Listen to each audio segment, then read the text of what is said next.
یہ طالبان کون ہیں، کہاں سے آ گئے ہیں؟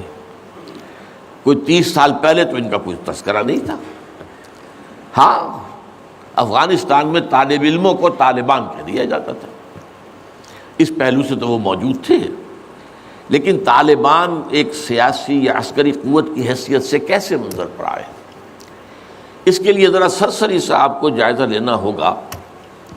افغانستان کی تاریخ کے پچھلے 30-35 سالوں کا۔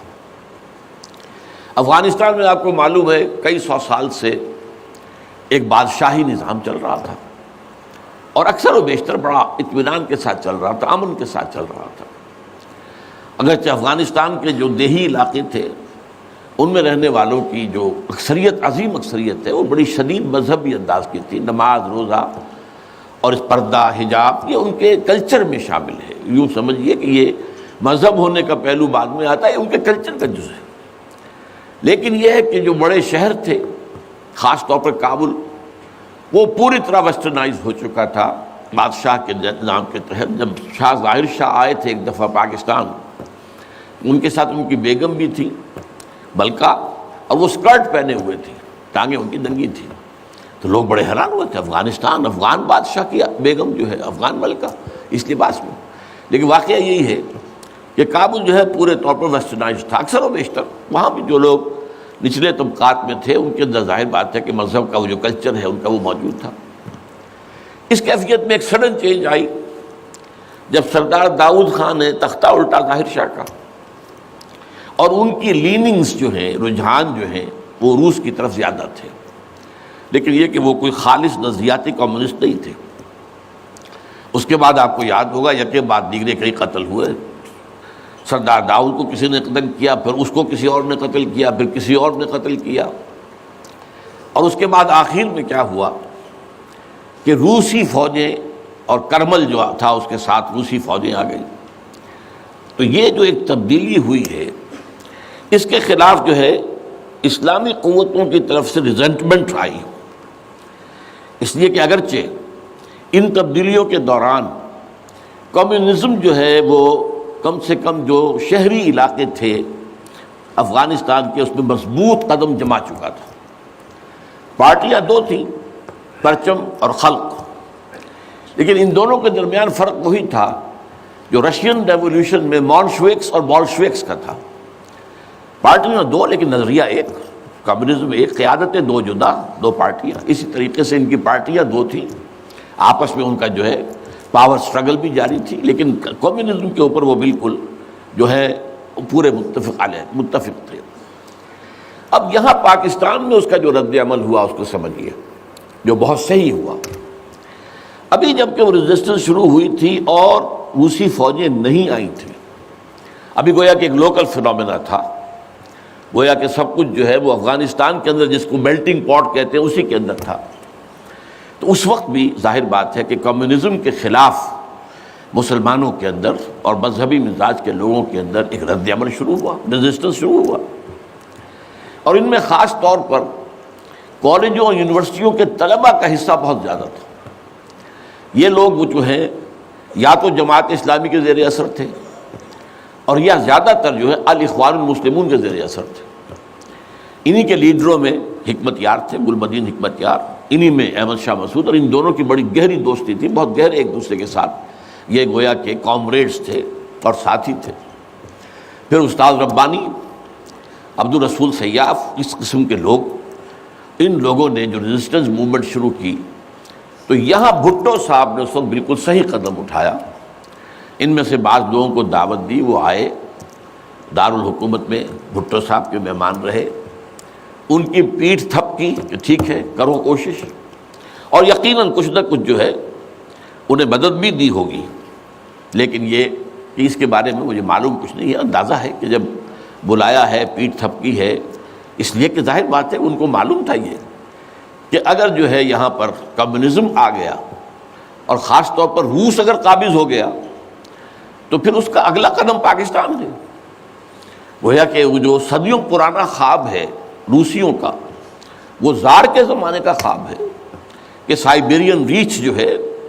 وہ بہت ہی چاہتا تھا کہ کسی طریقے سے یہ افغانستان اور پاکستان کو رونگتے ہوئے، اور وہ جو ہے بحیرہ عرب، عریبین سی اور بحر ہند، انڈین اوشن کے گرم پانیوں تک پہنچ جائے۔ لہذا افغانستان میں قدم جم گئے تو ظاہر بات ہے کہ اس کے بعد اگلا ہدف جو ہے وہ پاکستان ہوگا۔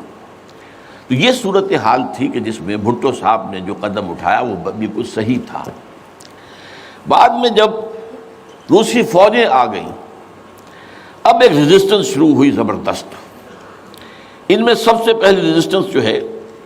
وہ در حقیقت جو جہاد شروع ہوا ہے وہ جہاد فی سبیل الحریت تھا۔ اس کی بنیاد مذہبی نہیں تھی بلکہ آزادی، اس لیے کہ افغان قوم جو ہے وہ غلام رہنے کی عادی نہیں ہے، اس کے لیے ذہناً تیار نہیں، جذباتی طور پر تیار نہیں، یہ پوری تاریخ کی حقیقت ہے یہ۔ چنانچہ اسی زمانے میں جب روس کے خلاف جنگ جاری تھی اور جہاد ہو رہا تھا افغانستان میں، تو مارگریٹ تھیچر ایک دفعہ آئی تھی پاکستان کے دورے پر، اور وہ طورخم پر جا کر انہوں نے خطاب کیا تھا کچھ لوگوں سے،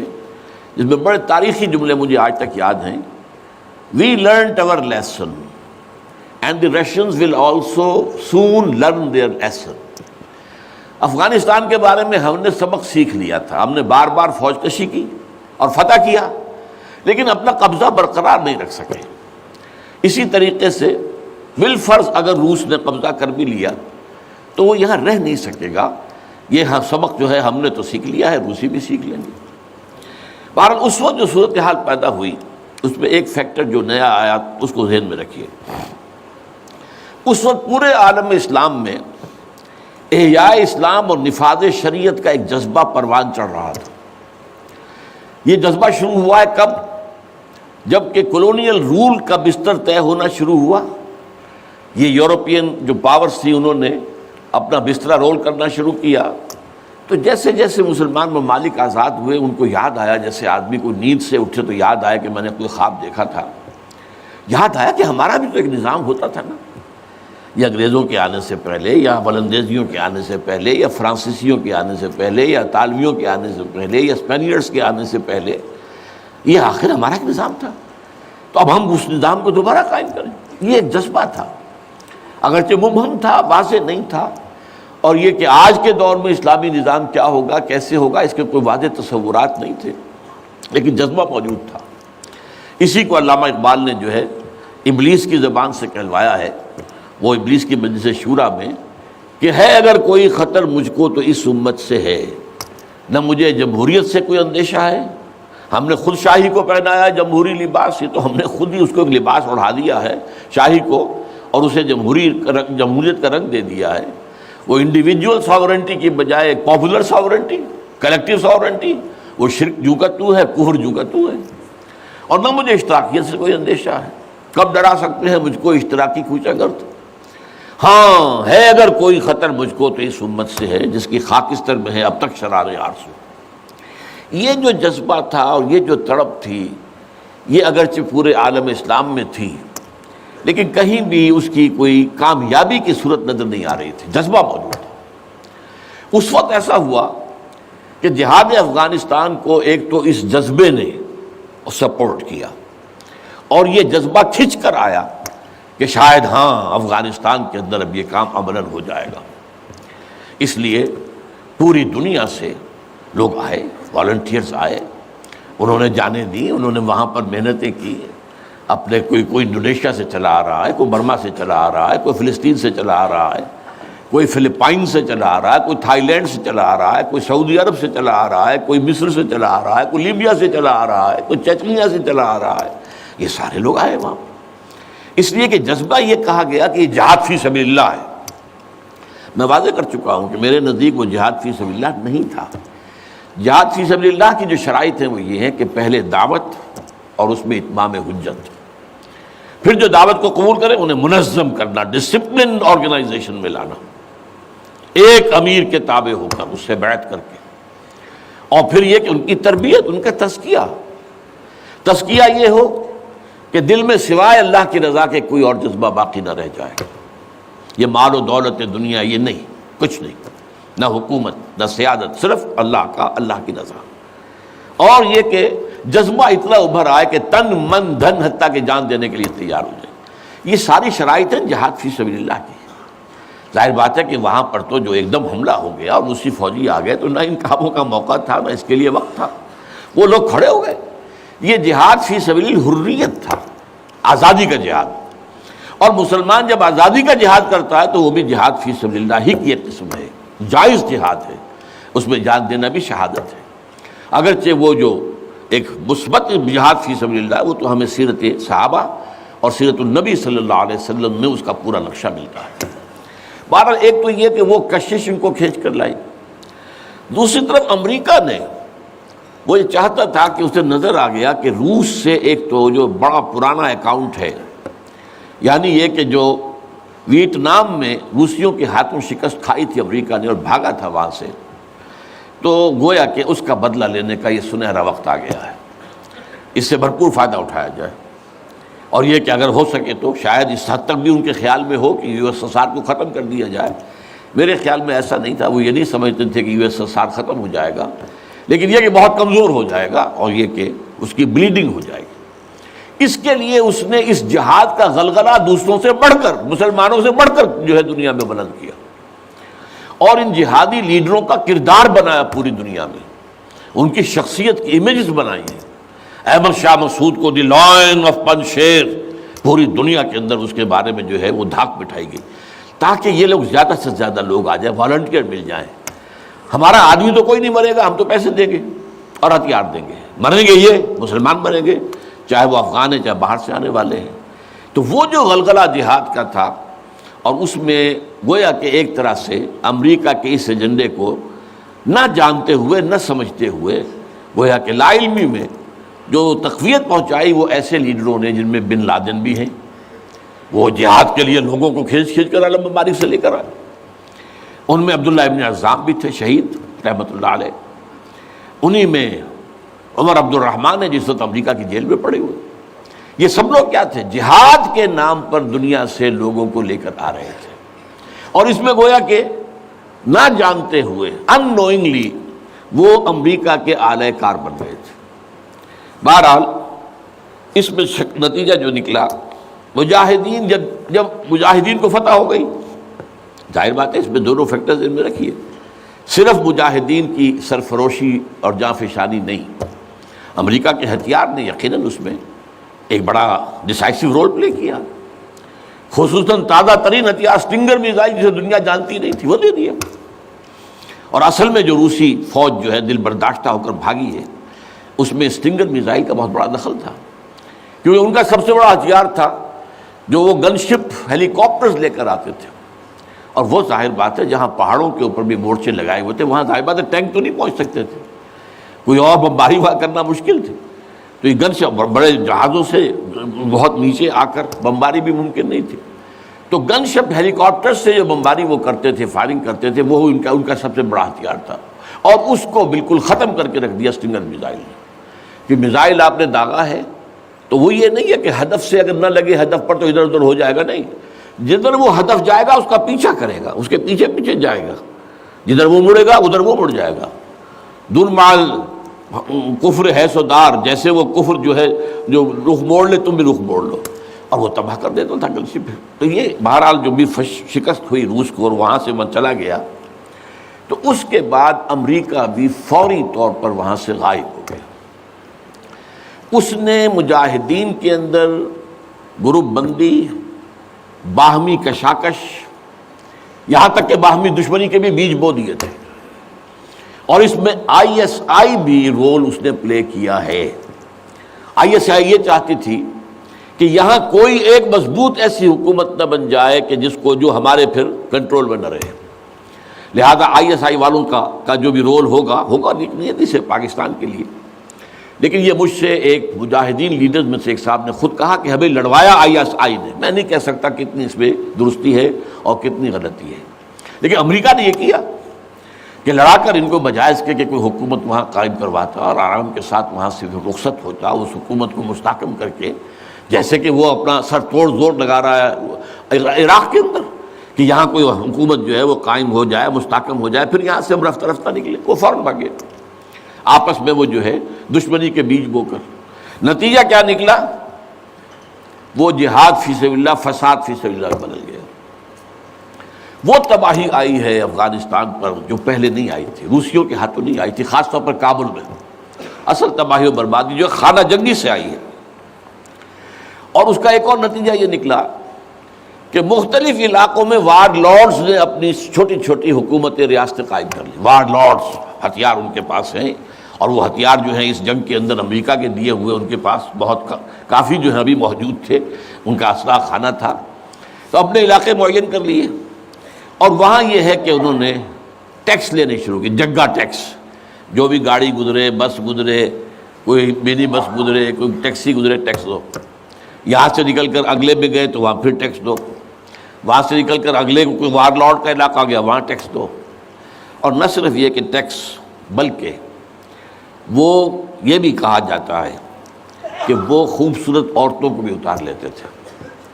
اور خوبصورت لڑکوں کو بھی اتار لیتے تھے۔ یہ جو صورتحال تھی، اس سے افغان لوگوں کا کہ ناک میں دم آ گیا، سخت پریشان ہو گئے۔ اچھا، یہ جو میں نے کہا ہے کہ یہ امریکہ نے جو مجاہدین کی قیادت تھی اسے آپس میں لڑا کر پھر یہاں سے بھاگ جانے کے اندر آفیت سمجھی، اس کی وجہ یہ تھی امریکہ کو اندیشہ تھا کہ یہ لوگ پڑھے لکھے جدید تعلیم یافتہ ہیں، یہ انجینئرز ہیں، گلبدین حکمت یار،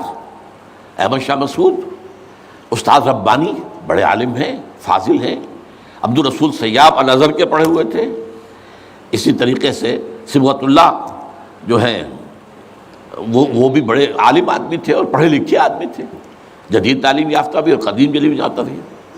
تو اس اعتبار سے انہیں اندیشہ تھا ان لوگوں کی حکومت بن گئی اگر تو یہ ایک ماڈرن اسلامک اسٹیٹ بنا دیں گے، اور یہ وہ شے ہے جو ہمارے لیے سب سے زیادہ خطرناک، سب سے زیادہ ناپسندیدہ معاملہ ہوگا، اس لیے کہ اگر واقعتاً ایک ماڈرن اسلامک اسٹیٹ وجود میں آ گئی تو ہمارے نظام کا خاتمہ ہو جائے۔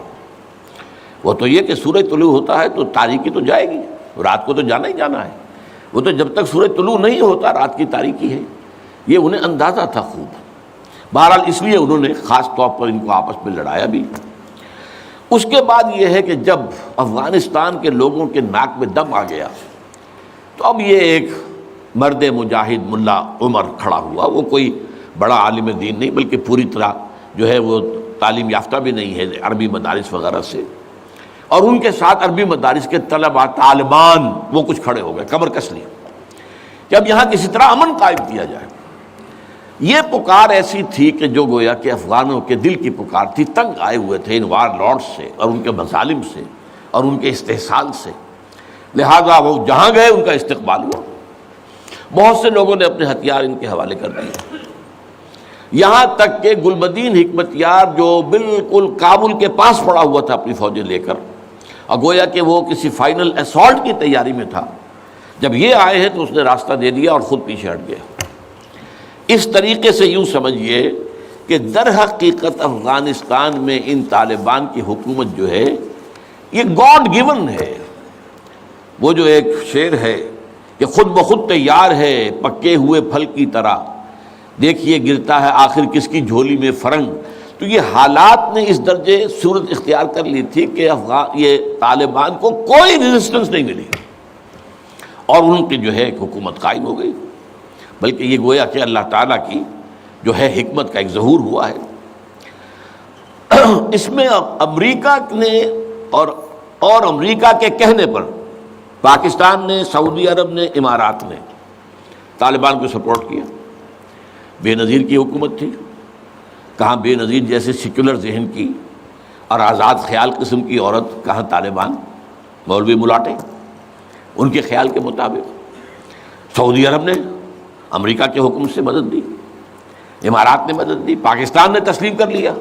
سعودی عرب نے تسلیم کر لیا اور امارات نے تسلیم کر لیا۔ ان کی جو ہے ایمبیسڈرز وہ آ کر یہاں بیٹھ گئے۔ اس کی وجہ کیا ہے؟ امریکہ سمجھتا تھا یہ ٹھیک نہیں، ملا ملاٹے ہیں، انہیں کوئی دنیا کا تو علم ہے نہیں، یہ جانتے ہی نہیں، لہذا ان سے کھیلنا آسان ہے، انہیں ہم اپنی انگلیوں پر نچائیں گے، ان کو کٹ پتلی بنا لیں گے۔ اس پہلو سے انہوں نے کہا کہ یہ اچھا ہے، یہ لوگ اگر آ جائیں تو ٹھیک ہے، وہ خطرہ نہیں ہے کہ یہاں کوئی ایک ایسا اسلامی نظام سامنے آ جائے جو جدید دنیا کے تمام تصورات و تقاضوں کو بھی پورا کرتا ہو اور کتاب و سنت کے تقاضوں کو بھی پورا کرتا ہو، اس کا کوئی اندیشہ نہیں ہے، لہذا انہیں مدد دی۔ لیکن ہوا کیا؟ دو کام ایسے ہوئے ہیں کہ ایک تو افغانستان کے 90% علاقے پر قبضہ جو ہوا تو امن، کلی امن، چوری ختم، ڈکیتی ختم، زنا بالجبر ختم، زنا ختم، تو اب آنکھیں کھل گئی امریکہ کی یہ کیا ہو رہا ہے؟ اور ملا عمر کے ایک حکم پر پاپی کی کاشت زیرو۔ اب یہ ہے کہ کفر کے ایوانوں میں پوری دنیا میں خطرے کی گھنٹیاں بجیں۔ یہ معاملہ کیا ہے؟ نارضت عشق کے خونی جگرے پیدا شد، حسن لرزید کے صاحب نظرے پیدا شد۔ یہ تو ہم جس سے ڈر رہے تھے، جس کا ہمیں خوف تھا، جس کا ہمیں اندیشہ تھا، وہ تو حقیقت سامنے آ رہی ہے۔ ابھی تو پورا نظام کی کوئی بات نہیں ہے، ابھی تو انہوں نے چند سزائیں نافذ کی ہیں، اس سے زیادہ تو ابھی ان کا کانسیپٹ بھی کوئی نظر نہیں آیا۔ ہم خود جب گئے ہیں وہاں پر، میں ایک وفد لے کر گیا ہوں، تو نہ ان کے ذہن میں کوئی سیاسی نظام کا کوئی واضح تصور تھا، نہ میں نے ان سے پوچھا آپ کی کوئی پارلیمنٹ مجلس شورا مجلس سے ملی کہ نہیں کوئی نہیں ہے، نہ کوئی معاشی نظام کا ان کے سامنے نقشہ تھا۔ میں نے پوچھا کہ آپ کے یہاں بینک ہیں کہ نہیں ہے، میں نے کہا آپ اپنا پیسہ کہاں رکھتے ہیں؟ ہمارے پاس پیسہ ہے ہی نہیں۔ مطلب یہ کہ یہ کوئی نظام کی بات تھی نہیں، لیکن یہ کہ چوری کا ہاتھ کاٹنا، زنا کی سزا دینا، رجم کرنا، قتل کے بدلے قتل علی الاعلان میدان کے اندر، اور سر جو ہے قلم کرنا یا سینے کے اندر۔ ایک صاحب نے جو کہ آئی وٹنس تھے، انہوں نے دیکھا تھا کہ ایک شخص نے ایک دوسرے شخص کو قتل کیا سینے میں خنجر بھونک کر۔ اب اس کو پکڑ کر رسیوں سے باندھ کر لا کے ڈال دیا گیا اسٹیڈیم کے اندر، کھلا اور ٹھٹ لگے ہوئے لوگوں کے دیکھ رہے ہیں، اور اس کی بیوی سے، مقتول کی بیوی کے ہاتھ میں خنجر دے کر کہا گیا بھونکو اس کے سینے کے اندر، اس نے کیا۔ اب یہ جو مناظر ہیں ان کو دیکھنے کے بعد کیا کہیں کوئی جرم رہ جائے گا؟ جیسے کہ اس سے پہلے بھی تھا معاملہ دنیا کے سامنے کہ سعودی عرب جو ہے وہ کرائم فری ایک معاشرہ بن گیا تھا جب سے وہاں پر اسلامی جو حدود اور تعزیرات نافذ ہوئی۔ یہ معاملہ انہوں نے دیکھ لیا کہ یہ تو ہو گیا، تو اس اعتبار سے ان کو جو ہے اب بڑی شدید خطرے کی بات ہوئی۔ البتہ یہ ضرور نوٹ کر لیجئے کہ اس ابتدائی عرصے میں طالبان سے کچھ غلطیاں بھی ہوئیں۔ پہلی بات تو یہ کہ نہ ان کی کوئی تعلیم ہوئی تھی، نہ تربیت ہوئی تھی، نہ تنظیم ہوئی تھی، نہ کوئی ڈسپلن قائم تھا، یہ تو موب تھا، لہذا ان سے بڑی بڑی غلطیاں ہوئیں۔ مثلا مزار شریف میں ایران کے سفارت خانے پر حملہ کیا، سفارتکاروں کو قتل کر دیا۔ پھر یہ کہ ان کے اندر مذہبی شدت پسندی بہت تھی، کٹر حنفیت، اور اس کے اندر کچھ نہ کچھ تشدد کا ایلیمنٹ بھی۔ ظاہر بات ہے ان عام لوگوں کے، ان پڑھ لوگ، اب ان کے ذہن میں جو چیزیں تھیں، داڑھی جو ہے سنت موقدہ ہے، نہیں رکھتا اس کو سزا دو، اور حجام جو ہے اس کا سر قلم کر دو اگر وہ شیونگ کرتا ہے تو۔ اسی طریقے سے پردے کا شدت کے ساتھ نفاذ کیا گیا، عورتیں باہر کیوں نکلیں، اپنے گھروں میں رہو، یا یہ کہ پورا برقع لے کر نکلو، جو بھی آپ کے ہاں دنیا بھر میں شٹل کاک جس کو کہتے ہیں وہ جو ایک خیمے کی شکل میں ہوتا ہے تو وہ لے لو۔ تو اس حوالے سے تشدد پسندی بھی ہوئی ہے، اور کچھ غلطیاں بھی ہوئی ہیں، کچھ زیادتیاں بھی ہوئی ہیں، اور کچھ انتہائی تنگ نظر مذہبیت بھی ہوا۔ یہ حقائق ہیں جو ہمیں ماننے پڑیں گے۔ اب جب پوری دنیا کے اندر یہ ایک خطرے کی گھنٹیاں بج گئیں عالم کفر کے اندر کہ نارضت عشق کہ خونی جگر پیدا شد، وہ تو آ گیا، خونی جگر رکھنے والا وہ تو سامنے آ گیا، وہ خطرہ جس سے ہم ڈر رہے تھے، کانپ رہے تھے۔ اس لیے کہ آپ کو معلوم ہے کہ جب USSR کا خاتمہ ہوا ہے اور اس کے بعد جو ہے نیٹو کو اثر نو آرگنائز کرنے کی باتیں شروع ہوئیں، توسیع کی شروع ہوئی، تو کسی سے نے پوچھا نیٹو چیف سے، گورنر ان چیف سے، کہ اب آپ کس کے لیے، آپ کا جو دشمن تھا جس کے لیے آپ نے سارے دھندے بنائے تھے، سیٹو بھی تھا، سینٹو بھی تھا، اور نیٹو بھی تھا، اور سب سے بڑا معاملہ نیٹو کا تھا، تو اب تو تمہارا وہ دشمن ختم ہو گیا، تمہارے سامنے، تمہارے گھٹنوں، تمہارے قدموں میں پڑا ہوا ہے، تم سے مدد کی بھیک مانگ رہا ہے، تو تمہیں کیا خوف ہے؟ تو انہوں نے کہا ہمیں اب اسلامک فنڈامنٹلزم کا خطرہ ہے۔ اس کے لیے گویا کہ they started to gird up their loins، اپنے جو ہے کمر کسنے کے لیے انہوں نے پروگرام بنا لیا۔ اور اس کے لیے نوٹ کیجئے 9/11 کا حادثہ فاجعہ خود کروایا، یہ ثابت شدہ حقیقت ہے اس وقت۔ اس میں طالبان کا تو خیر 0% بھی کوئی امکان نہیں، اس میں القاعدہ کا بھی کوئی حصہ نہیں۔ یہ ضرور معلوم ہوتا ہے کہ ان میں جن لوگوں کو انہوں نے اپنے آگے رکھ لیا تھا دنیا کو دکھانے کے لیے، کچھ نوجوان قسم کے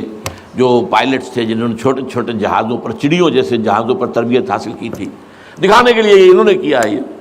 ان میں سے کسی کا تعلق غالباً کوئی تعلق تھا جو کہ اسامہ ابن لادن کے ساتھ، جس پر کہ ان کو اس نے یہ کہہ دیا تھا کہ عنقریب ایک بہت بڑا واقعہ ہوگا، بس اس حد تک بات صحیح ہے، باقی قطعاً کوئی نہ اسامہ ابن لادن کا حصہ۔ یہ کروایا موساد نے، نیو کونز نے، CIA نے۔ کیوں کروایا؟ اس لیے کہ ان کے سامنے اب افغانستان کے اندر ایک بہت بڑی فوج کشی کرنے کے لیے ایک بہت بڑی طاقت کی ضرورت ہے، اور یہ بہت بڑی طاقت جو ہے اس کے لیے امریکہ کا جو پبلک اوپینین ہے تیار نہیں ہوگا جب تک کہ اتنا بڑا کوئی حادثہ نہ ہو جائے، اور دنیا کی بھی بڑی کولیشن نہیں بنے گی جب تک کہ اتنا بڑا کوئی حادثہ نہ ہو جائے۔ یہ انہوں نے خود کرایا، اس لیے کہ اس سے پہلے یہ ایک اور بات جو ہے وہ بیچ میں آ گئی ہے، لیکن میں بیان کر دوں کہ یہ تو 90s کے اندر، لیٹ 90s میں بات ہو گئی تھی کہ امریکہ میں جو ٹاپ کے تھنک ٹینکس تھے وہ سوچ رہے تھے کہ 21ویں صدی میں امریکہ اس گلوب کی سپریم سپر پاور کیسے رہے، اپنی اس پوزیشن کو جو حاصل ہو گئی اس وقت اور بھی مضبوط کرے۔ ابھی رشیا اور چائنا تو اس کے دائرہ اقتدار سے باہر ہے، ابھی بھارت بھی تقریباً باہر ہے، لیکن آگے بڑھا کر گلوبل پوری طرح، اور کیسے ہو یہ کہ اسے برقرار کیسے رکھے۔ تو اس پر ان کے تھنک ٹینکس تھے، اور اسی پر ان کا ایک مقالہ شائع ہوا تھا، امریکہ نیڈز اے پرل ہاربر۔ امریکہ کو ایک پرل ہاربر جیسے واقعے کی ضرورت ہے۔ اب یہ تاریخی بات سمجھ لیجئے، امریکہ دوسری عالمگیر جنگ تک، سیکنڈ ورلڈ وار تک انٹرنیشنل معاملات میں کبھی آیا ہی نہیں تھا۔ وہ تو بڑے آرام سے تھا، دو اوشنز کے درمیان، ادھر اٹلانٹک ہے ادھر پیسیفک ہے، ظاہر بات ہے کہ ان قریب کوئی دشمن ہے ہی نہیں، لہذا اسے تو اپنا معیار زندگی بہتر بناؤ، اپنے حالات بہتر بناؤ، اپنے انوائرمنٹس بہتر بناؤ، اپنا یہ کرو اپنا وہ کرو، بس۔ سیکنڈ ورلڈ وار میں بڑی شدید ضرورت پیدا ہوئی الائز کو، جب جرمنی اور جاپان جو ہے بھرکس نکال رہے تھے کہ کسی طرح امریکہ کو آمادہ کیا جائے۔ چرچل بھی گیا، اس نے بھی خوشامدیں کی، یہ بھی کہا جان لو اگر ہم ختم ہو گئے تو نیکسٹ باری تمہاری ہوگی، پھر یہ نازی جو ہے تمہیں چھوڑیں گے نہیں۔ پھر بھی وہاں کی پبلک اوپینین جو ہے موبلائز ہونے کو تیار نہیں تھی۔ اب اس کے اوپر ایک کام یہ ہو گیا، جاپانیوں نے بہت بڑا بلنڈر کیا، پرل ہاربر پر، ایک بہت دور دراز کی وہ بندرگاہ تھی جہاں امریکہ کا ایک بہت بڑا جو نیوی کا بیس تھا، اچانک اس پر حملہ کیا، بے شمار ان کے جہاز جو ہے غرق کر دیے، بے شمار لوگ مارے گئے، اور بے شمار لوگ جو ہیں وہ زخمی ہوئے یا یہ کہ معذور ہوئے۔ اس پر غصہ چڑھا ہے امریکہ کو، اور وہ سویا ہوا شیر جاگا ہے، اور اس پر پھر وہ سیکنڈ ورلڈ وار میں آیا میدان میں، اور ظاہر بات ہے کہ جرمنی کو شکست اسی نے دی ہے، اور یہ ہے کہ اسی کی فوجیں تھی کہ جو اتری ہیں نارمنڈی کے ساحل کے اوپر، اور اس کے بعد جو ہے پاسا پلٹا جنگ کا۔ تو اس اعتبار سے یہ خیال کیا گیا کہ کوئی نہ کوئی پرل ہاربر جیسا حادثہ اگر نہیں ہوگا تو امریکن پبلک اوپینین نہیں کھڑی ہوگی، نہ وہ خرچ جو ہے وہ اس کے لیے منظوری دینے کو تیار ہوں گے۔ آخر billions and billions and billions کا معاملہ ہوتا ہے، یہ کوئی ملینز کا تو نہیں ہوتا، لہذا اس کے لیے ظاہر بات ہے کہ وہ کانگریس اور سینیٹ اور یہ سب جو ہے یہ اگر اس کے لیے منظوری دیں تبھی تو ہوگا نا۔ تو امریکہ نیڈ سے پرل ہاربر، یہ بات ذہن میں رکھیے۔ اس لیے انہوں نے خود وہ پرل ہاربر امریکہ میں کرایا، اور اس میں پھر پوری دنیا میں دہشت گردی کا خطرہ اور دہشت کا خوف، اور سب سے بڑھ کر امریکہ میں جو سیکیورٹی میجرز لیے گئے ہیں امریکہ میں، ان کا آپ تصور نہیں کرتے، بلینز اور بلینز آف ڈالرز جو ایک شخص کی طرح سے لی جا رہی ہے۔ فون ٹیپ کرنے کی بھی اجازت دے دی گئی، جو امریکہ میں نہیں تھا۔ وہاں جو پرسنل آزادیاں تھیں، انفرادی آزادیاں، ان کا بڑا چرچا تھا، وہ تو ان کا بڑا چیمپئن تھا، لیکن یہ کہ سارا جو ہے ان کی پرائیویسی کا بھی بیڑا غرق، ان کا یہ سب کچھ، ان کے اوپر پابندیاں، اور جو کچھ بھی باہر سے آنے والے ہیں ان کا جس طریقے سے وہ اپنے ایئرپورٹس کے اوپر جو ہے تقریباً نیم برہنہ کر کے ان کی جو ہے تلاشی لینا، یہ سارا کچھ، اور اس پر جو انہوں نے اپنے پورا نظام بنایا انٹیلیجنس کا اور معلومات پہنچانے کا، اس کے اوپر ان کا بے شمار خرچ ہوا۔ بہرحال اس میں عیسائیوں کی صلیبی جنگ کا جذبہ بھی شامل کر دیا گیا۔ ایک امریکہ کی supreme soul, supreme power on earth ہونے کا مقصد۔ نمبر 2، صلیبی جنگ کا جذبہ سویا ہوا، اسے بھی جگایا۔ یہ بش نے بھی کہا تھا، لیکن بعد میں اس نے کہا غلطی ہو گئی، اس نے وہ لفظ واپس لیا تھا، کروسیڈ۔ لیکن یہ ہے کہ فلاڈلفیا، یہ جو امریکہ کا ایک اہم شہر ہے، وہاں سے ایک شائع ہوتا ہے ماہنامہ فلاڈلفیا ٹرمپٹ، اس کے مدیر نے، یہ پروٹیسٹنٹس کا ہے،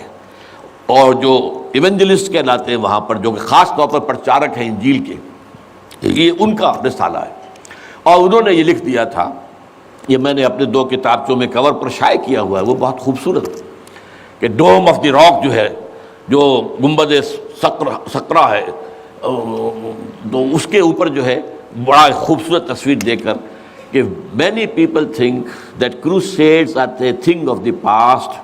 over forever, but they are mistaken۔ تو دنیا میں تیاری ہو رہی ہے لاسٹ کروسیڈ کی، یہ اس کے اپنے الفاظ ہیں، اور یہ پورا ایک مکتبہ فکر ہے، ایک پورا ان کا جو ہے بہت آبادی کے اندر بہت انفلوئنشل حصہ ہے۔ پروٹیسٹنٹ کے اندر خاص طور بیپٹسٹ کے اندر ایونجلسٹ، یہ نیو کونس یا بورن اگین کرسچنز، یہ اصطلاحات جو ہیں اگر آپ پڑھتے ہوں، یہ سب ایک طبقہ ہے جو اصل اعلی کار ہے یہودیوں کا۔ بہرحال تو اس نے صلیبی جنگ کا بھی جذبہ شامل کر دیا، جس کا نتیجہ کیا نکلا؟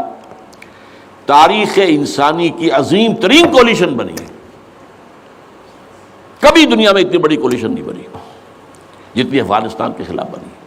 امریکہ ہے، یورپ ہے، باقی ساری جو مغربی قوتیں ہیں، اور ادھر یہ ہے کہ رشیا کی بھی آشیرواد حاصل ہے، چائنا کی بھی آشیرواد حاصل ہے۔